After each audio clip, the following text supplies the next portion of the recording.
هاي موكل عزيز، عامل ايه؟ اخبارك؟ يا رب تكون بخير دايما. النهارده هنتكلم على موضوع جديد.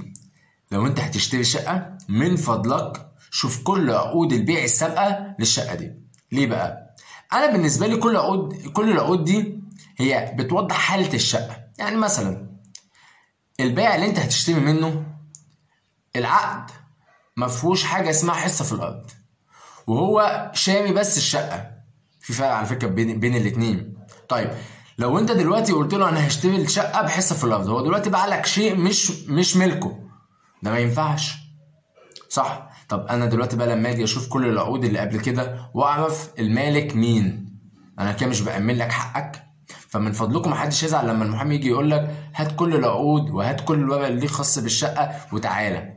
لا، هو على فكره هو المحامي مش ضدك.